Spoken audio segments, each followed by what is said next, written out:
E Felipe, e aí, meu querido? Como é que tá? Tecnicamente, como é que tá? Você está me vendo aí direitinho? Eu tô te vendo, minha conexão espero que esteja boa, porque tô no 3G aqui, mas está rolando para mim. Tá rolando? Tá Tá me rolando. enxergando bem? Tá me ouvindo bem? Tô, perfeito, cara. Deixa eu aumentar aqui. Isso. Pô, é que eu tô na serra, a conexão às vezes aqui me deixa na mão, mas hoje parece que tá tudo ok. Não, qualquer coisa a gente sai, volta, entra, a gente vai consertando. Boa noite, Maravilha. meu querido. Você está bem? Eu vou ter Ô, que boa fazer uma, noite. vou ter que fazer uma apresentação formal para você, para isso ficar registrado, porque um papo contigo não acontece qualquer dia. Uma coisa muito Ah, importante para mim, para o Solar, e para as pessoas que estão entrando aqui. Então, deixa eu dizer, hoje é 28 de maio, eu sou Leonardo Franco, vou conversar com o Felipe Simas, empresário artístico, e o tema de hoje: a arte existe, pois a vida por si só não basta. Isso me parece que é um lema da F. Simas e é uma frase de Ferreira Goulart sensacional que conduz ao nosso coração, a nossa esperança, nossos pensamentos artísticos todos. Aí eu vou começar também a live só falando um pouquinho da sua vida e depois eu queria que você complementasse, porque tem uma história maravilhosa aqui. O uhum. Felipe Simas, o Felipe atua como empresário e produtor desde 1999. Ele é formado pela Business Studios, Academia de Comércio em Genebra, na Suíça. Ficou à frente do departamento de marketing da FINAC. Durante a faculdade de publicidade, cursado em Curitiba, no Paraná, ele começou a se organizar eventos. Descolou um patrocínio, uma das primeiras eventos, ele descolou um patrocínio de uma funerária e fez uma festa Halloween que foi um sucesso absoluto. Foi. Depois trabalhou com Engenheiros do Havaí, Los Hermanos, Sucessão também, Curitiba, e de mudança para São Paulo, ele deu de cara o encontro ontológico com Tiago York e a história da música popular brasileira se transformou a partir daí. Ele está com a empresa F. Simas Empreendimentos Artísticos e é empresário artístico do Tiago York, da Ana Vitória, da Manu Gavassi, e está colaborando com o desenvolvimento da música popular brasileira e do cinema também. A gente vai conversar mais adiante. Me fala aí, Simas, que história é essa da Pô, funerária, cara? vou contar a história. Bom, muito obrigado pelo convite, Léo. Sabe o carinho que eu tenho por você, Saúde, Maria, querida. Solar. O Solar, sem sombra de dúvida, é um dos espaços assim mais queridos, não só por mim, mas pelos artistas que lá se apresentaram. Enfim, eu estava aqui, fui buscar um borderô do Solar. Depois a gente pode falar, até abrindo o computador aqui, cara, do primeiro show que a gente fez, 2012. Cara, eu vi também, É, e 22 de julho de 2012, primeiro show do Thiago York. foi, Bombou, bombou. foi. Foram 3 noites. Mas vou contar um Isso. pouco antes, então, da minha história, já que você fez essa introdução. Eu estava, coincidentemente, contando essa história no almoço hoje. Na verdade, meu primeiro evento foi um show com Engenheiros do Havaí, uma Ah, empreitada ah, maluca. Eu tinha acabado de morar em Curitiba enfim, não era metido no show business, não tinha nenhum contato, nenhum amigo, não conhecia ninguém que trabalhasse nessa área, mas eu sempre tive um certo fascínio por shows, né? Desde pequeno. Eu, quando era ah. criança, o Rio de Janeiro estava vivendo aquele momento de efervescência das bandas do B-Rock surgindo, Putz, Rock in Rio. tudo E, maravilhoso, né? Momento maravilhoso aqui. pô, momento incrível, eu assistindo aquilo literalmente da janela de casa, assim, morava perto do Parque Lage, então assim, os shows Ah. aconteciam lá, era Blitz, o Traje a Rigor, RPM, Barão. Porra, Eu não só tinha, coisa boa. Ah, porra, só coisa incrível, e eu não tinha idade ainda para entrar, mas eu insisti, minha mãe me levava nos shows. Eu me lembro de ter ido num show dos Paralamas lá no Parque Lage também, eu era a única criança ali. Eu tinha por volta de uns 10 anos. Ia nas matinês da Blitz, no Canecão também, aquilo me fascinava de uma maneira. Então, eu sempre tive esse fascínio pelo show em mim, né? E cresci assim.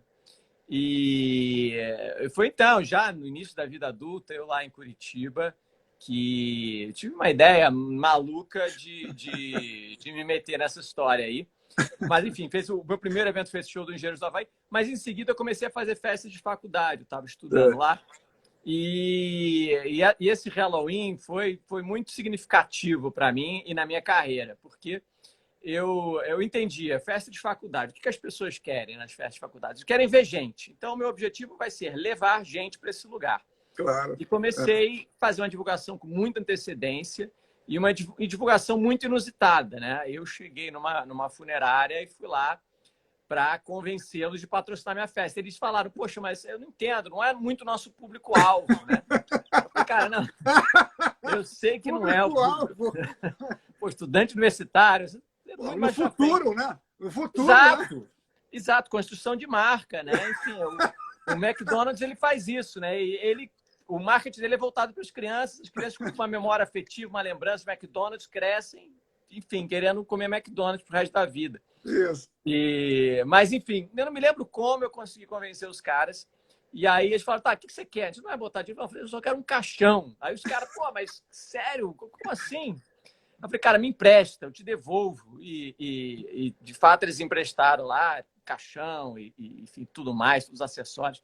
E eu montei um velório na frente da faculdade. Eu lembro que as pessoas chegavam na faculdade, davam 3 passos para trás, falando, meu reitor morreu e os caras ficaram ideia maluca de fazer esse velório aqui na frente.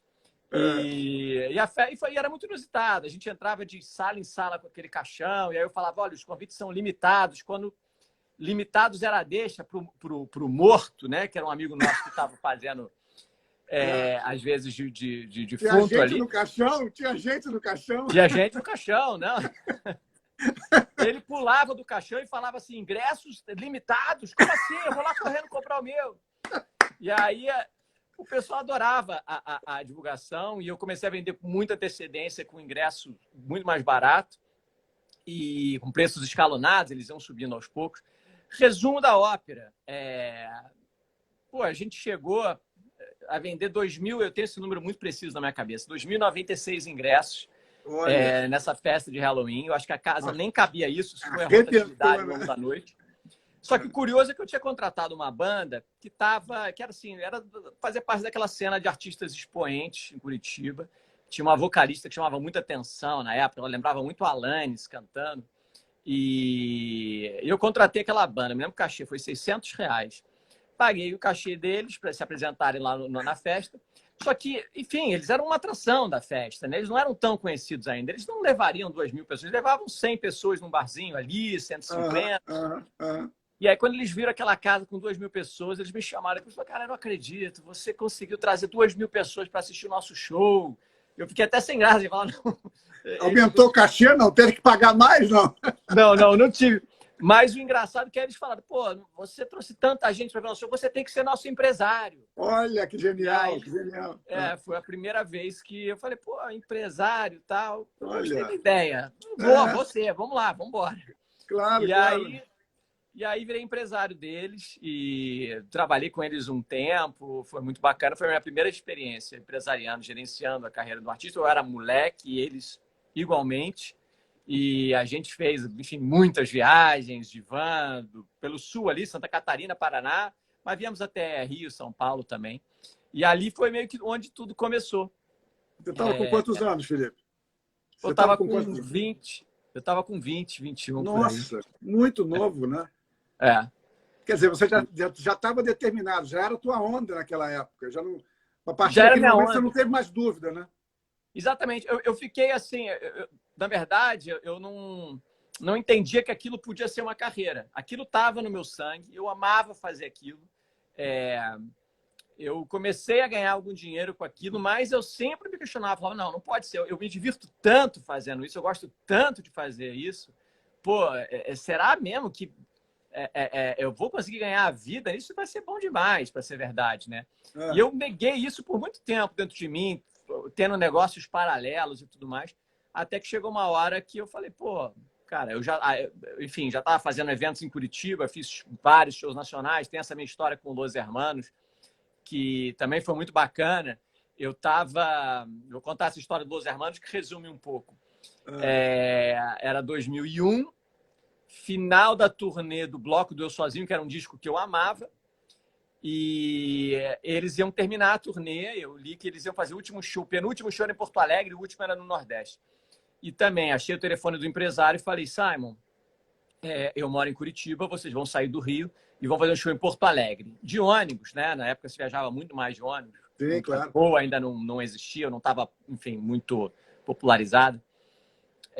Eu falei, cara, Curitiba fica no meio do caminho. Porra, do Rio a Porto Alegre são 16 horas de ônibus, é muito tempo.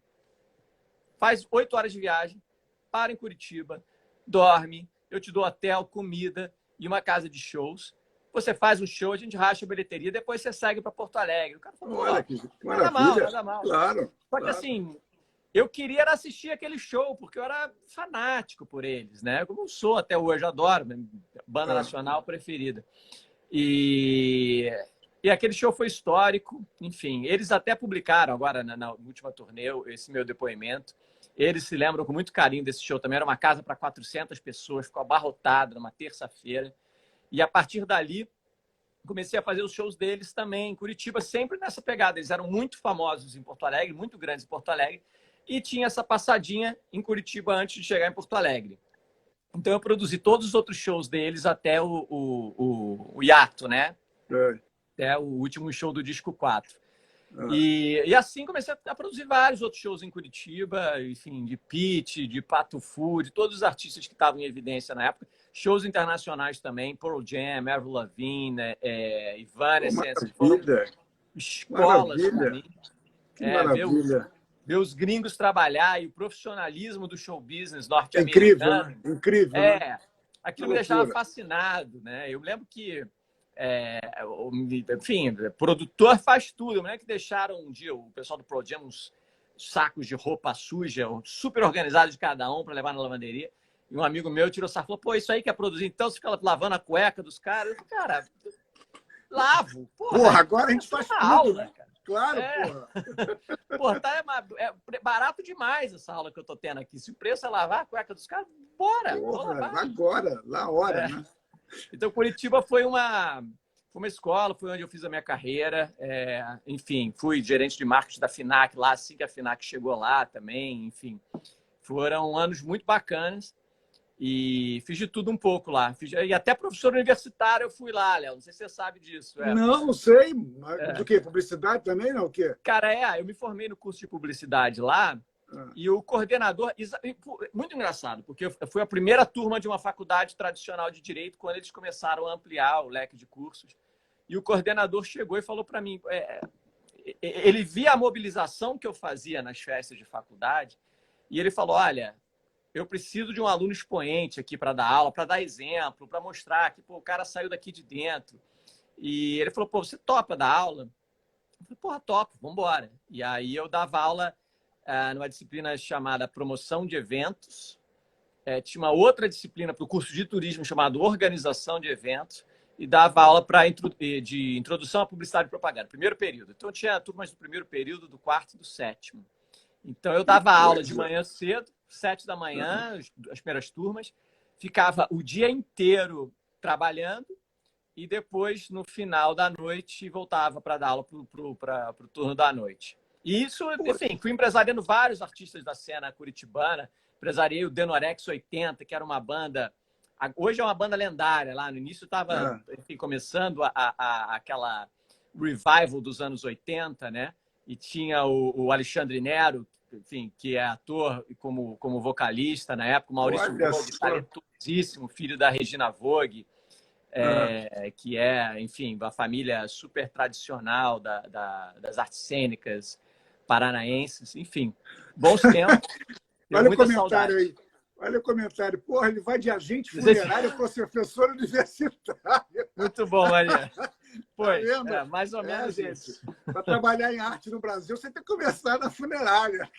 Melhor do que terminar na funerária. Melhor do que terminar. Inusitado para botar no currículo, eu reconheço. E escuta, me diz aí, como é que está esse momento? Se passam rapidamente, como é que você está nesse momento da pandemia? Eu quero saber também se você tem uma religião. Como é que passa isso? Esse momento, como é que se passa na tua cabeça? Como é que você sente? Como é que estão os seus artistas, a sua família? Como é que você está respondendo a isso? Léo, poxa, 2020 era um ano que a gente tinha muita expectativa aqui, né? Era um momento de expansão internacional de Ana Vitória. Ana Vitória, eu brinco que é 100% de aproveitamento. 2 discos, 2 Grammys, muito novas. Meio que eu brinco também que é o último conto de fadas da indústria fonográfica. Foi uma história, é uma história É uma muito história. bonita, que eu tenho muito orgulho de fazer parte. E, enfim, depois da última apresentação no Grammy, ano passado, que elas fizeram voz e violão e que, enfim, todos aqueles artistas e todas aquelas pessoas que estavam assistindo a premiação ficaram extasiados. E, enfim, a gente percebeu pelo contato com eles depois que a cerimônia acabou e tudo mais. E aquilo deu uma luzinha na nossa cabeça de, poxa, vamos conquistar o mundo cantando em português, sabe? Vamos... Poxa, que genial. Nossa. E aí marquei uma turnê na Europa que a gente conseguiu fazer, né? Fizemos Lisboa, Portugal a gente já faz há um tempo, mas fizemos pela primeira vez Barcelona, Madrid, Paris, Londres, Dublin. Foram shows incríveis, esgotados por semanas de antecedência. É claro que para um público ainda majoritariamente de brasileiros. Fizemos um show no Dia dos Namorados lá de Portugal, numa casa de fado, sem amplificação nenhuma. Foi um show também pela primeira vez que elas fizeram nesse formato, que foi emocionante. E íamos para... Enfim, tínhamos muita coisa programada lá para fora esse ano. Tínhamos uma turnê nos Estados Unidos, com 3 shows em Nova York, 2 shows no South by Southwest, aquele festival, shows em Boston. Íamos para o Midem, em Cannes, que era a feira da indústria fonográfica mais conhecida, e fazer um show lá no Palais de Congrès, que é onde tem o Festival de Cannes. E elas iam fazer parte da programação oficial do Midem esse ano. Íamos depois fazer uma turnê enorme em Portugal em outubro. Tínhamos muita coisa planejada para esse ano. E, é claro, foi um baque. Assim. A gente estava indo fazer um show em Recife, Teresina e Caruaru no final de semana. E iríamos para os Estados Unidos na segunda seguinte. E a gente se encontrou no aeroporto, lendo aquelas notícias todas, né? E falando, vai cair a turnê, vamos ter que ficar, parece que vai ter o lance do isolamento social. E a gente, enfim, de fato, cancelou a turnê e ficamos isolados, cada um em suas próprias casas, e nos falando, né? E quando a gente entendeu que esse negócio ia longe, a gente falou, não, vamos ficar em algum lugar que a gente possa trabalhar, que a gente possa ficar junto e possa cuidar um pouco da nossa saúde emocional também. E viemos para uma casa aqui na região serrana do Rio. E, enfim, onde a gente conseguiu, pelo menos... enfim, estamos tendo dias... Estão produzindo, as meninas estão produzindo, vocês estão produzindo também? Estão mais descansando, estão pensando na vida, se programando para o futuro? Um misto, né? Estamos mais descansando, mais tempos produtivos, temos muita ideia, conversando bastante, enfim. Sabendo que estamos, né, numa posição privilegiada de estar aqui. Mas acho que a nossa primeira preocupação, quando tudo isso aconteceu, e aí veio essa febre de lives e tudo mais, foi entender o momento e de cara a gente já teve esse entendimento de que a indústria do entretenimento ao vivo vai colapsar, porque ela é formada basicamente por profissionais autônomos que, enfim, vão ficar sem jobs, vão ficar sem receita, né? E ninguém estava preparado para isso. Então, como é que a gente, do lugar onde a gente está, pode ajudar essas pessoas? Porque, é claro, surgiu a onda das lives. Os artistas têm visibilidade, as marcas procuram os artistas e a gente consegue viabilizar os artistas de maior expressão com uma receita vindo da iniciativa privada de marcas que querem anunciar, patrocinar essas lives. Mas esses profissionais, além de não trabalhar, eles não vão ser procurados por ninguém. Enfim, sabe-se lá quando isso vai passar, por mais que a gente, sei lá, se mês que vem, quando é que as atividades vão começar a se normalizar, a nossa vai ser a última. A última. Sim.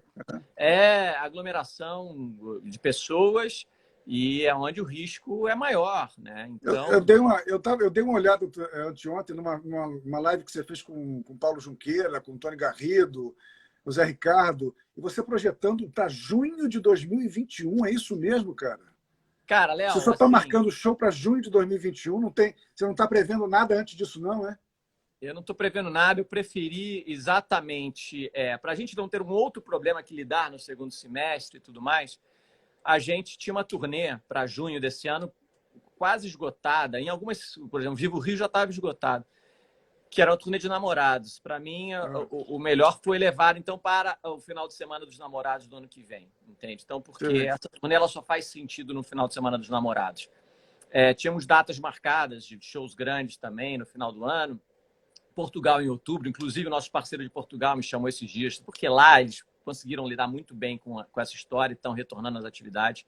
E ele já estava acreditando que poderia, de repente, Fazer esse fazer ano alguma ainda. coisa em outubro. Isso que eu falei, cara, eu prefiro não, assim, se voltar, e aí com o distanciamento das cadeiras, eu não sei se as pessoas vão ter coragem, não sei se as pessoas vão ter dinheiro, eu não sei. Enfim, prefiro me programar para junho do ano que vem, voltar ao entretenimento ao vivo e até lá pensar em outras saídas, né? Pensar em outras soluções, botar a canalizar nossa energia, enfim, para outros lugares É, de uma, produção. uma das minhas vontades de conversar com você é para ouvir também esse seu lado e, de repente, ter algumas ideias, porque o Solar está fechado desde o dia 13 de março, também sem previsão de abertura. Tudo que estava sendo Uhum. programado para esse ano foi adiado o máximo, mas, pelo que a gente está entendendo, vai ser para o ano que vem. Quer dizer, manter aquele espaço fechado é uma despesa fenomenal. Tenho mandado funcionários embora, estou com uma equipe muito, muito pequena, que eu não sei se eu vou conseguir manter. E a Uhum. pergunta também é essa: como é que a gente faz? Existe um movimento agora, que eu não sei se você deve estar acompanhando, uma proposta de lei encabeçada pela Jandira Fegali, pela Benedita da Silva, que está buscando, junto ao Congresso, já conseguiu, com o Rodrigo Maia, na Câmara de Deputados, uma primeira aprovação, que traz uma ajuda financeira para os artistas de teatro, de cinema, e também uma ajuda financeira para os espaços teatrais em todo o Brasil, teatros, academias de dança, de ensino também de teatro e tal. E a gente está com a esperança de que seja aprovada no Senado. Uhum. Fora também as iniciativas da Associação de Produtores do Rio de Janeiro, da PT, da Mater, várias pessoas fazendo isso em benefício dos trabalhadores do teatro. Como é que está a música nesse sentido? Essas lives estão revertendo para os operários da música, para as grandes equipes? Está sendo possível reverter algum dinheiro para esse pessoal? Então, na música existem várias iniciativas para as graxas, né? Como eles gostam como eles se apelidam carinhosamente, os técnicos, né? Os profissionais que literalmente levantam o show. Uhum. E outras iniciativas como Backstage Invisível, enfim. A nossa live, a gente fez duas lives no mesmo dia, né? Uma no YouTube e outra no Multishow. A live do Multishow, nosso QR Code, ele direcionava para diversas dessas iniciativas de graxas, porque existem a graxa do Rio, a graxa de São Paulo, a graxa Rio Grande do Sul, enfim, cada estado se organizou. E além de outras iniciativas que são de âmbito nacional, como o Backstage Invisível, que é uma iniciativa que é de São Paulo, mas, enfim, que eu acho que atende profissionais do Brasil inteiro. Mas nós, pelo menos, conseguimos atender de algumas maneiras a nossa equipe e queremos ampliar também a nossa ajuda além da nossa equipe. A gente lançou um single durante a quarentena já, uma música que a Ana compôs na primeira semana de isolamento social e que gravamos em casa. Olha, que bacana. Os royalties dessa música todos são para os profissionais da indústria do entretenimento. Todas as lives que nós fazemos, nós não conseguimos trazer a nossa equipe técnica toda, né? Nós trazemos apenas o nosso técnico de som, mas nós pagamos cachês também a todos os profissionais que não podem vir trabalhar. Nós montamos um pacote de lives que foi um bate-papo com cada profissional, técnico ou de produção, ou músico envolvido na turnê O Tempo é Agora, para eles falarem sobre o métier deles, sobre a profissão deles, sobre a atuação deles na turnê. Ou seja, serviu praticamente como um curso para quem queria saber um pouco mais sobre a área de produção. E, enfim, foram 140 inscritos, foi muito bacana. Foi uma semana com lives todo dia às 5 da tarde, conversando com dois ou três desses profissionais. E, enfim, então a gente, como eu disse, a gente está fazendo o que está ao nosso alcance. E, enfim, é claro, primeiro olhando para as pessoas que estão ali mais próximas da gente, que são parceiros. Tem pessoas que trabalham comigo há 14 anos, sabe? Imagino, claro. E o Léo Marício, que é o baixista, ele, enfim, praticamente acompanhou todos os meus artistas. E ele é da época de Curitiba, ele mora em Curitiba até hoje. E, enfim, é um pouco por aí, Léo. O que é incrível, né, Felipe, é porque de uma hora para outra simplesmente acabam as possibilidades de trabalho. Não tem mais nada. Do nosso lado não tem novela, não tem filme. Eu estava começando um filme, foi interrompido, programando o ensaio de uma peça foi adiado, as novelas paradas, está tudo uma coisa assim, é assustador, porque você efetivamente não tem para onde ir. Por mais que a gente invente, por mais que essas lives também eu estou fazendo, porque um dia, quer dizer, um mês atrás, eu li um artigo do Arthur Chechel que me falou, não, eu tenho que botar a cara aí para manter o nome do Solar circulando. Ele falando que várias manifestações artísticas, como cinema, por exemplo, tem saídas, tem o streaming, tem a Netflix, tem um monte de coisa que você pode... Parece que tem um futuro breve, mas o teatro não parece ter um futuro breve. E você é um cara que apostou muito em teatro, né? Você faz os shows em teatro, você prestigia essa forma de o público assistir sentadinho, bonitinho. Isso é admirável, isso é uma das coisas mais importantes que você já fez, em vez de só fazer em casas de espetáculo, coisas ao vivo. Então, eu falei, meu Deus do céu. E o título do artigo era O Vírus Imbatível. Quantas vezes já se falou que o teatro ia sumir por causa do cinema, por causa da televisão, por causa disso, daquilo, da guerra, da Segunda Guerra Mundial, e sempre volta. A gente vai voltar. Eu acho que a gente nunca encarou um momento como esse, que é um impeditivo, não é qualquer coisa, não é uma doença que algumas pessoas pegam, que tem vacina, não é parar, é ficar em casa, é ficar trancado, né? Isso é uma realidade que ninguém nessa geração, ou sei lá, nos últimos 50 anos, sei lá, ninguém passou por isso. Então vamos sair disso. Com certeza a gente vai sair, nós não sabemos quando nem como, mas que a gente vai sair. Eu tenho uma paixão enorme por teatro, você sabe. A nossa história... sabe quando eu comecei a empresariar o Thiago?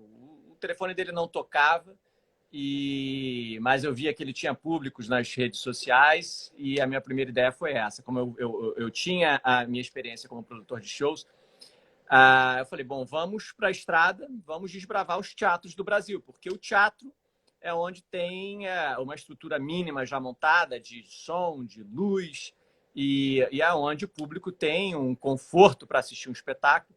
E a gente botou no papel e a gente entendeu, a gente não tem estrutura para viajar, não tem como a gente levar nem um técnico de som, vamos viajar só nós dois. E eu comecei a buscar os teatros, na verdade, com a ajuda de um amigo meu, que era empresário dos comediantes, que fazia a ponte, me apresentando para os diretores artísticos dos teatros, enfim, as pessoas que faziam pauta, porque ninguém conhecia o nome dele e, enfim, não tinha coragem de marcar uma data. E depois a gente foi fazendo, desbravando o Brasil inteiro. Eu lembro com muito carinho, uma vez que a gente chegou no Solar e eu cheguei com um case numa mão, um violão na outra, um tapete nas costas, o Thiago igualmente, e você assistiu aquela cena lá e depois você veio falar com a gente, pô, emocionado, que aquilo era, enfim... Aquilo é a arte numa sua essência absoluta.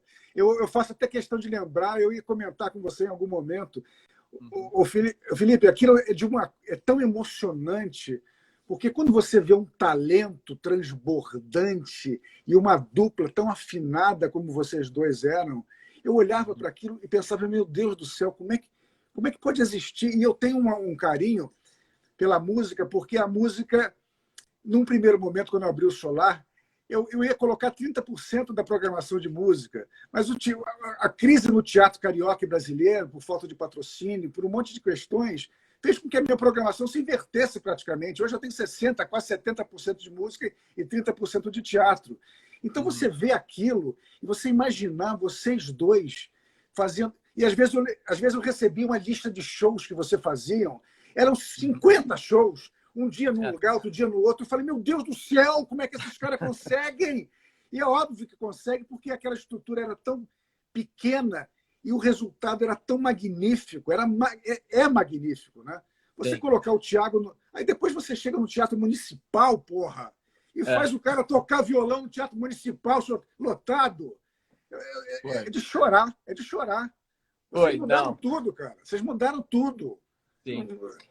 Não, eu lembro com muito carinho mesmo, da maneira como a gente desbravava. E era assim, Léo, às vezes a gente chegava num teatro e eu ia para a Luz. Tem esse episódio da Luz também que eu adoro contar, porque foi no primeiro show da primeira turnê que a gente fez juntos, no Teatro Regina Vogue, em Curitiba, que 2 minutos antes do show começar, o iluminador chega para mim, né? Porque a gente contratava o iluminador do teatro, e ele chega para mim e fala: olha, a minha mulher está em casa com a síndrome do pânico, com uma filha de 5 anos, eu não tenho a mínima possibilidade de eu ficar aqui, eu estou indo embora, estou te comunicando. Eu socorro. E aí ele falou: o que eu posso fazer? Eu vou te ensinar como funciona a mesa. Para minha sorte, era uma mesa muito simples. E aí ele me ensinou e foi embora. Falei, não, vai lá, vai cuidar da sua família. Eu fiz a Luz e aí ali eu descobri uma paixão, porque como eu conhecia muito bem o repertório, era uma maneira que eu entendia que eu podia me comunicar com ele no palco, né? Então, e éramos só nós dois viajando. E aí no dia seguinte o cara chegou e falou, pô, não, tá tudo bem em casa, graças a Deus, hoje eu posso fazer a Luz. Eu falei, não, eu gostei desse negócio, eu vou fazer. E nunca mais larguei, assim. Eu fiquei anos eu não sabia dessa história, eu não sabia que tinha sido numa falha, numa ausência, não. Eu achei que já era projetado para isso. De maneira nenhuma. Resolveu tudo, né? Resolveu, né? E aí foi o Brasil inteiro. O show eu deixava ele lá no camarim, ia para a mesa de luz, apagava a luz do teatro, mandava mensagem para ele, pode sair do camarim, pode ir para o palco. Ele fazia o show sem assistência de ninguém do lado dele no palco, sem comunicação comigo, no máximo no microfone, mas o público inteiro teria que ouvir. E era isso, a gente guardava todo o equipamento no final, ele atendia os fãs, a gente pegava um táxi, às vezes até um fã ajudava a pegar um táxi na rua. Eu lembro bem, assim, uma vez que a gente estava em Salvador, fomos comemorar meu aniversário no restaurante, e eu escolhi um restaurante lá, e o restaurante era bacaninha, assim, a gente chegou cheio dos cases lá, e os caras não entendendo nada. A gente pode deixar aqui no cantinho e tal, deixamos no cantinho, fomos lá, tomamos um vinho e comemoramos o aniversário. Enfim, boas histórias para contar. Eu queria lembrar do Solar, porque eu abri o Borderô aqui, Léo. Então, assim, foram 3 dias. E vou te falar, e a gente tinha essa questão, né? A gente, obviamente, passagem aérea, hospedagem, a gente gostava de cobrar o ingresso barato para que fosse acessível. A gente estava num momento que a gente entendia, estamos formando público. Claro. E aluguel de backline e tal, vans, refeições. Tá. Foram 3 dias de show no Solar, 31 de agosto, 1 de setembro e 2 de setembro. O faturamento, aí a parte do Solar, o que cabia o ECAD, o que cabia a gente, menos os nossos custos, deu um lucro de R$ 74,50. Os 3 dias de show. Eu não sabia. Esse cálculo eu não lembrava. Você nunca tinha falado. E era assim, sabe, Léo? No Brasil inteiro, eu tenho orgulho de falar, em nenhum show a gente perdeu dinheiro. A gente sempre... O primeiro show que a gente fez em Brasília, no teatro, chamava Teatro Oi na época, um teatro que fica dentro de um hotel lá, muito bacana, a receita foi 96 centavos também. Isso eu brincava muito com o Thiago. Eu falava, Thiago, perder dinheiro a gente nunca perdeu. Entende? Assim, a gente pode ganhar pouco. Se você pensar, os 74 que a gente lucrou no Solar aquela vez, perto dos 96 centavos, porra, pensa. Já é. O bom é que a vida dá voltas, né, Filipe? Lá na frente a gente recuperou, né? Não, a gente tinha tanta certeza disso, assim, a gente tinha tanta certeza que a gente estava fazendo a coisa certa. Eu estava também lembrando esses dias de estar uma noite em Ouro Preto, no belíssimo Teatro da Casa da Ópera lá, que é um teatro dos mais antigos do Brasil. Não sei nem se ainda está aberto. Mas a gente estava numa pousadinha na frente do teatro. E também, aquela conta apertadíssima, um teatro lotado, de fato. Mas a gente tinha isso, né? Poxa, temos quarto de hotel, alimentação, van e tudo mais. A gente não tinha patrocínio, não tinha nada. E aí a gente estava olhando o VMB, que era a premiação da MTV.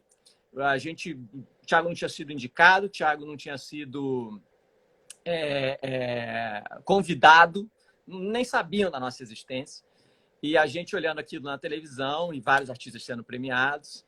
E eu virei para ele e falei, cara, assim, muitos desses artistas eu tenho certeza que não enchem esse teatro que você está enchendo hoje aqui. Você é um fenômeno real, não é um fenômeno midiático, não estava na mídia, não aparecia na televisão e tudo mais. E então a gente tinha muita certeza da consistência de tudo aquilo que a gente estava construindo. Cada teatro lotado, 3 dias no solar, lotado, sabe? Por mais que, de novo, a gente não estava ganhando dinheiro para valer, mas a gente estava ciente que a gente estava construindo uma história de verdade que, enfim, que aquilo fazia parte, né? A gente estava arregaçando a manga e investindo naquela história toda que a gente sempre acreditou muito. Não, e eu não, até hoje eu e Maria tomamos café da manhã com aquelas xícaras, né? O que me impressionava muito é que vocês atendiam todas as pessoas. Eu falei, meu Deus do céu, eu nunca tinha visto isso, Felipe. Você ficar lá 1 hora, 2, 3 horas atendendo as pessoas, isso faz uma diferença absoluta, né? Porque hoje essa coisa de encontrar depois o artista, né? Meet and greeting, que se faz bastante agora, naquela época eu não tinha meio que um conhecimento. Não era, talvez fosse uma coisa nova no Brasil, eu não sei. Sim. Mas eu ficava impressionadíssimo. Eu falava, meu Deus, esses caras são feras, os caras sabem tudo, sabem tudo. A gente ia embora quando a última pessoa ia embora. Eu lembro que teve a primeira vez que a gente foi fazer um show no Nordeste, foi em Recife, no Teatro Santa Isabel, também belíssimo teatro. Belíssimo, conheço, é muito maravilhoso. Eu sou apaixonado por aquele teatro. E o teatro acabou o show, fomos lá, o Thiago vai atender todo mundo, começou a atender. Aí o teatro, né, tem horário, os funcionários têm que ir embora, vamos fechar, beleza, vamos atender na rua. A gente pegava nossas coisas, todos os cases e tal, botava do lado de fora, e a gente ficou atendendo. Só que eu não vi o final da fila. E o que acontece? O pessoal, era uma sexta-feira à noite, o pessoal passava no frente do teatro, via uma movimentação ali, falou, pô, tem uma fila, tem um cara tirando foto, as pessoas paravam, não sabia quem era, então aquela fila não acabava nunca. E eu fui descobrir depois, eu falei, o que está acontecendo? Falei, não, passei na frente, entrei na fila também. Eu falei, pô, não, então, peraí, era para atender quem estava assistindo o show. Mas atendemos também quem apareceu lá, ficamos 3 horas, era mais desgastante realmente esse momento pós-show, que a gente entendia que era fundamental, do que o show em si, né? E foram anos fazendo isso enfim. E aí Deixa eu entrar no outro assunto, senão a gente vai acabar não conseguindo falar de algumas outras coisas. Cara, olha a minha relação, olha o que eu fiz hoje, uma relação muito doida. Eu adoro um filme de desenho chamado Ratatouille, que é da Pixar. É sobre a história de um ratinho, né? E tem um crítico que se chama Antônio Ego, vamos dizer assim, uma tradução. E que ele fica chocado porque ele comeu a melhor comida do mundo, que fez ele pensar na infância dele e que foi feita por um rato. E ele escreve uma crítica dizendo que nem todos podem se transformar em grandes artistas, mas um grande artista pode vir de qualquer lugar. E essa frase para mim, fora tudo mais que ele fala, uma análise da crítica, análise da função do crítico, que qualquer crítica é menor do que qualquer ator ou qualquer músico que vá para o palco. É só a iniciativa de você ir para o palco é maior do que qualquer crítica. E é tão bonito, não sei se você não viu, veja o filme, mostre para as meninas, porque isso me fez pensar no Araguaia, em Tocantins, e você acreditando em 2 meninas. E as pessoas falam isso para você, que vieram de o talento que veio de um lugar inesperado, de uma forma inesperada, eu acho admirável, e que se transformou em filme. Eu quero, inclusive, entrar nesse assunto. E você agora é um produtor cinematográfico genial. Eu quero até te perguntar se você vai fazer filmes só para os seus artistas ou se agora a F-Filmes também vai entrar no mercado cinematográfico. Como é que é isso? Ah, boa. Eu adoro contar também essa história. Na verdade, eu adoro histórias. Eu adoro histórias e eu acho que histórias bonitas, elas merecem ser contadas, né? E eternizadas. E, enfim, eu convivendo com as meninas na estrada, É claro, enfim, eu entendendo muita coisa dessa geração delas e vendo a maneira como elas lidam até hoje com o ofício delas, né? A paixão que elas imprimem naquilo ali, a relação simbiótica das duas, são coisas fascinantes e foram determinantes para o sucesso delas, além, obviamente, são duas figuras talentosíssimas. Claro, imagino. E ali eu me emociono muito com o trabalho delas, porque é algo muito verdadeiro, né? E, enfim, passando um tempo convivendo com elas na estrada, eu fui observando alguns comportamentos e eu falei, cara, eu sempre brinquei, eu falei, pô, esse é o último conto de fadas da indústria fonográfica, né? Assim, porra, de mandar um material para um cara e, enfim, eu lembro do dia que eu recebi o material, 14 de novembro de 2014, eu estava num quarto de hotel em Curitiba e do quanto aquilo foi à primeira vista, assim, eu não tive dúvidas quando eu olhei aquilo e eu já me emocionei, aquilo já me tocou, eu falei, isso me tocou, isso tem uma interseção ali entre o popularesco do sertanejo, de abrir voz e a música pop mais cool, enfim, é um casamento perfeito. Isso, enfim, bateu muito forte para mim aquilo ali.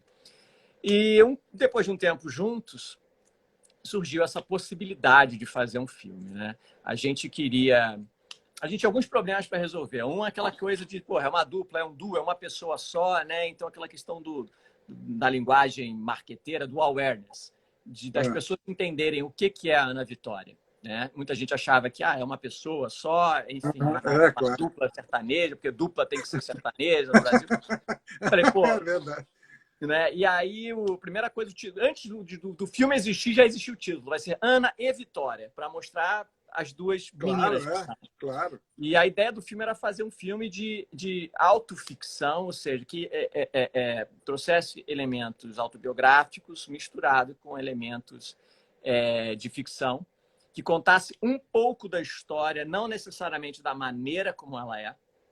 E, enfim, aquele filme iria embalar o novo disco, as músicas do novo disco. Seria, na verdade, a principal ferramenta de divulgação do disco que, enfim, a gente iria lançar. Só que eu tinha muito pouco tempo para fazer aquilo. Você, porra, sabe melhor do que eu a dificuldade que é fazer cinema no Brasil. Nossa, imagino. Então, a primeira coisa que veio na minha cabeça foi, bom, para fazer esse filme, a gente sentou e falou, pô, vamos gastar tanto do nosso bolso. Esse filme vai existir, não temos tempo de inscrever em leis de incentivo. A gente precisa lançar nesse nosso timing. Assim, a gente já tinha um dia para o disco ser lançado, um dia para lançar a turnê e um dia para lançar o filme. Então, a gente, antes de começar a fazer o filme, a gente já o dia de estreia do filme. Então, antes de começar a filmar, já estava tudo resolvido. Exatamente. Não antes de pensar em quem vai ser o roteirista. Antes do roteiro. Exatamente. E eu tinha aquela coisa dos filmes dos Beatles, depois dos filmes do Roberto Carlos, enfim.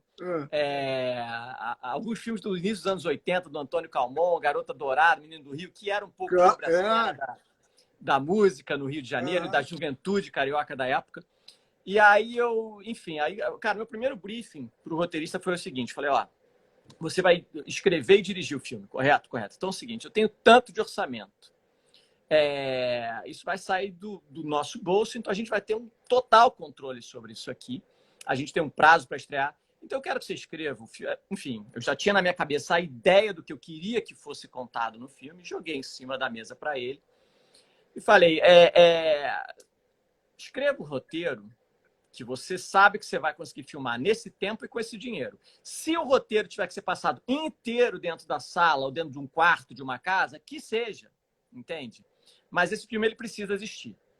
E, enfim, então ele topou, foi super parceiro e, enfim, só que foi um dos maiores estresses de produção da minha vida. Assim, Nossa Senhora!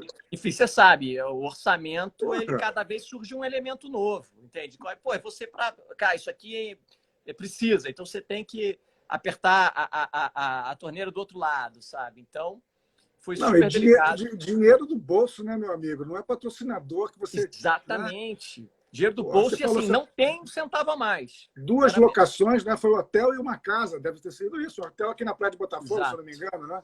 Exato. Até a gente alugou uma casa no Joá. Os 3 atos do filme, um é passado nessa casa e 2 atos no hotel. E a gente fechou uma parceria com o hotel. E foi muito engraçado, Léo, porque o orçamento, quando ele me trouxe o roteiro, custava um pouquinho a mais filmar. Tinha cena de festa, festa é caro filmar, tem muitos figurantes e tudo mais. E aí eu falei, caramba, pô, mas eu gostei do roteiro. Só que o cara aumentava em 50% o orçamento. Eu falei, vamos começar a filmar. E durante as filmagens, eu vou tentando vender isso aí, entende? Então, assim, eu consegui trazer a Tim, porque o filme tem muita interação por celular. Trouxe a Lupo, que já tinha feito uma campanha com as meninas. A gente... Enfim, e aí trouxe outros patrocinadores menores que acabaram viabilizando também esse gasto a mais que a gente teve. Mas quando eu estabeleci que ia custar 50% a mais, eu falei 50% a mais, mas nem um centavo a mais. Então, a gente tinha um controle muito grande na questão orçamentária do filme. Ensaiamos em uma semana, filmamos em 3 semanas um musical de quase 2 horas, que foi lançado em 200 salas de cinema e depois lançado pela Netflix. A própria Netflix me comunicou que quando eles lançaram o filme foi o segundo maior engajamento nas redes sociais deles, depois de um post de Casa de Papel. Então, assim, eles ficaram muito felizes com o resultado. Que maravilha. Pô, que maravilha. E agora eu vi um clipe calendário. Acabei de ver hoje um clipe, a Maria me mostrou. Que coisa maravilhosa aquilo, que qualidade internacional, porra. Aquilo é só um clipe ou vai virar um filme também? É só um clipe, mas era um sonho de consumo trabalhar com as irmãs Friedman. Elas começaram muito cedo como diretoras de arte de videoclipes de bandas da cena independente de São Paulo. Fizeram vários clipes com o Terno, que é uma banda de lá. E eu brinco, era um sonho de consumo trabalhar com elas. Na época que eu fiz o filme, eu chamei elas para fazer a direção de arte do filme, mas elas estavam com outros projetos, não conseguiram. E aí a gente já namorava com elas essa questão de fazer um clipe há um tempo. Tanto que foi uma produção, inclusive, da concepção ao lançamento, foram quase 2 anos esse clipe. Olha, caramba! E a gente tem muito, assim, como norte nas nossas produções, produções mais minimalistas, né? Enfim, não sei se você teve a oportunidade de assistir a live das meninas na semana passada. Claro, assisti, claro. Os videoclipes, normalmente a gente faz com orçamentos enxutos, sempre prezando pela qualidade de som, de imagem, enfim, são sempre profissionais muito gabaritados, envolvidos, mas a gente gosta de focar mais no conteúdo do que na forma, né? Então, assim, a gente sempre vai para soluções mais minimalistas. Mas nos demos a oportunidade de fazer um clipe fora da curva, uma mega produção e, enfim, foi engraçado. Cara, tomara que você consiga fazer isso, porque a gente está precisando de produtores de cinema também no Brasil, com esse gabarito, com essa vontade de trabalhar com a excelência, né? Porque aquilo é excelência. Esse clipe é uma coisa que você, caramba, você vê aqui ou ali, você vê nos Estados Unidos, você vê na Europa. Mas, pelo amor de Deus, mantenha isso, Felipe. Faça que a F. Simas tenha sempre esse interesse, não só de fazer os clipes, mas, quem sabe, de fazer outros filmes, porque você está criando uma linguagem, sei lá, não só direcionada para elas, mas você está colaborando com o cinema nacional. Eu acho isso fundamental. Queria perguntar para você, assim, rapidamente, passe rapidamente por isso. Nosso Ministério da Cultura, a política cultural desse Brasil, como é que está, cara? Como é que você está achando essa coisa dessa substituição de Regina Duarte, sai, entra? Você tem alguma opinião sobre isso ou você só está triste com a situação, como todos nós? Cara, Léo, é um desgoverno, né, em todas as áreas, né? E assim, a cultura, desde o início, a gente já sabia que esse cara, ele leva as paradas para o pessoal, né? Então a gente já sabia que, enfim, seríamos sabotados por ele, né? Porque foi exatamente isso que aconteceu. Cuidado nenhum, ao contrário, sabe? Parece que quer jogar contra. Eu realmente, enfim, durante esse governo, eu não espero nada além do que a gente viu aí. Foi muito triste o pouco tempo que a gente teve com a Regina. Agora, enfim, se com a saúde também, você vê como a gente está desgovernado, sabe? Em plena pandemia. Entende? Porque parece... Eu me pergunto o tempo todo, pergunto para as pessoas que eu tenho feito, assim, se existiria alguém, eu não acho que exista, ninguém dos meus convidados até hoje, se existiria alguém capaz de conduzir a cultura nesse momento, mas não existe porque não vão deixar. Né? Não Exatamente. existe, não tem desautorizado o tempo todo. O dinheiro que tem lá no Fundo Nacional de Cultura, que está sendo pleiteado justamente por essa proposta de lei relatada pela Jandira, são 3 bilhões de reais que estão lá no Fundo Nacional há anos, que era o momento de soltar, em vez de ser contingenciado para uma outra coisa, e você não acredita. É inacreditável quando existe um mínimo de atenção, um mínimo de cuidado diante de tudo que representa. Sensibilidade, né, cara? Com toda uma cadeia produtiva que, E enfim, que está faz o sempre... dinheiro rodar, né? Você faz o dinheiro rodar, esses shows todos Exatamente. lotados pelo Brasil, esse dinheiro que é proporcionado por isso é uma coisa assombrosa. Exatamente. Eu fico chocado, chocado mesmo. Mas tem que Muito continuar triste. trabalhando, rapaz. Tem que continuar fazendo aí do jeito que a gente consegue. Sim. Eu tenho muita vontade de continuar fazendo cinema, né? Eu me apaixonei também por isso. Tenho outros projetos em andamento. A Manu, que saiu do Big Brother aqui, que enfim, acho que foi minha última artista a se apresentar no Solar mais recentemente. Tenho esse orgulho de todos os meus artistas terem passado pelo Solar e, enfim, ótimas lembranças. Não é porque você está aqui, mas eu acho que já falei para você, para a Maria, e enfim, é um dos lugares mais gostosos. Ô, Felipe, eu tenho certeza, Show. porque o sentimento nas 4 datas, que foram 2 shows do Thiago, foram alguns shows da Ana Vitória, da Manu, esses 3 artistas, para a gente, foram dias assim mágicos, e foram mágicos efetivamente por todos os aspectos. Então não tem, não. E inclusive, isso colocou ainda mais o Solar nesse segmento de música.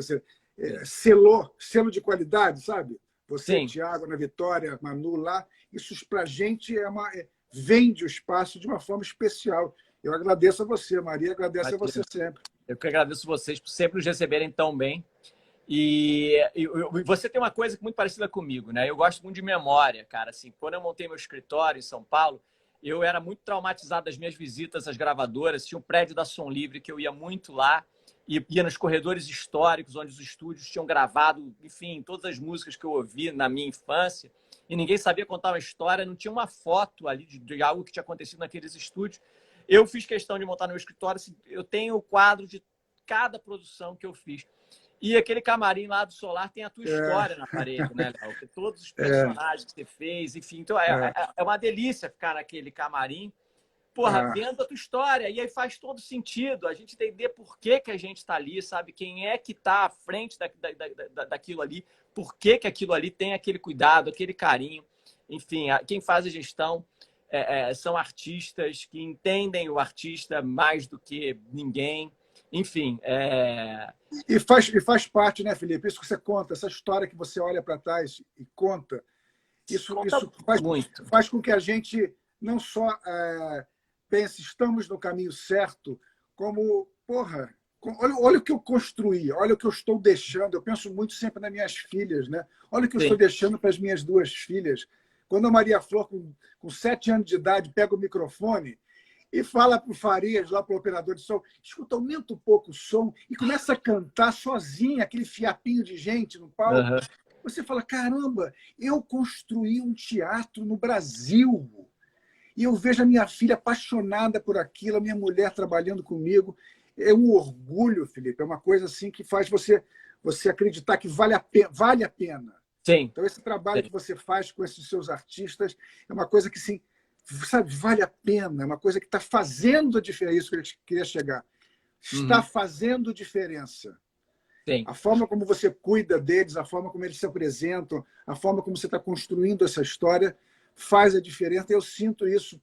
Quando eu construí o teatro, isso já vão completar 15 anos, a minha vida fez assim, virou de cabeça para baixo e virou para melhor. E eu me coloquei num outro patamar. Eu me tornei um homem mais feliz, mais realizado. É uma obra, né? Uma coisa assim espetacular. E eu quero, bom, estou oferecendo, você sabe que a casa vai ser sempre sua, que você retorne sempre com outros artistas, porque esses aí não cabem mais no Solar, mas que a gente possa fazer muitas outras coisas juntos. Já estou me oferecendo para fazer parte do elenco do seu próximo filme. Está Eu oficialmente... eu sei que o Bruce é perfeito para o papel de Felipe Simas, mas, mas devem ter outros papéis nas próximas películas. Está vendo aí? Fixou. Oi. Voltou. Já travou aqui para mim, ela voltou. Eu estou dizendo que o Bruce é perfeito para você. Trabalhei com ele em Polícia Federal, fiz 2 filmes com ele, mas deve ter algum outro papel. Estou me candidatando já para essa sua empresa de produção cinematográfica. Vamos filmar no Solar alguns takes lá. Nossa, vamos sim, vamos sim. Eu tenho alguns projetos na manga, posso te adiantar. Enfim, eu gostei muito, é claro, o cinema... enfim, está num outro lugar para mim, é claro. Eu trabalho com shows, mas eu quero continuar fazendo sim. Tem alguns projetos na manga. E a gente pode conversar depois sobre isso. Pô, seria lindo. Felipe, daqui a pouco está acabando. Eu queria te dizer que eu, minha esposa, nós te amamos. Você é de uma generosidade, não só conosco, mas com todas as pessoas com quem você trata. Queria mandar um beijo para a Ana Vitória, para o Tiago, para a Manu, e dizer que vocês também moram no coração da gente, que a casa será sempre de vocês, viu? E é um prazer estar conversando com você. E vamos unir forças, e faça a força que você está fazendo para sensibilizar não só a classe, mas os políticos, quem quer que seja, sim, sobre a importância da gente fazer a manutenção, da gente batalhar pelos nossos companheiros de trabalho, para esse pessoal todo que faz com que o teatro exista, o cinema exista, o show exista. Continue assim, porque é isso que a gente faz. Fazemos a diferença dessa forma. Sim. Léo, é muito isso. Eu acho que assim, o que está ao nosso alcance, mínimo que seja, a conscientização, sabe? De quem está perto, já é muito válido. Eu quero te agradecer muito o convite também, Léo. Eu amo vocês, essa família incrível das artes, sabe? Das artes, isso. E o espaço que você construiu também, cara, você pode ter certeza. Você me falou agora já há 15 anos. Vocês fazem história e eu fico muito orgulhoso de certa forma, fazer parte um pouquinho dessa história aí de vocês. Obrigado. Tamo junto, querido. Vamos despedir agora, que daqui a pouco corta. Tá bom. Seja feliz, fiquem beijo tranquilos, grande, com saúde, com tudo. Tchau, querido. Eu também. Beijo, Léo. Beijo na Maria, beijo nas crianças. Agradeço a todo mundo que participou aqui. Valeu pela força, gente. Beijos. Valeu, gente. Tchau.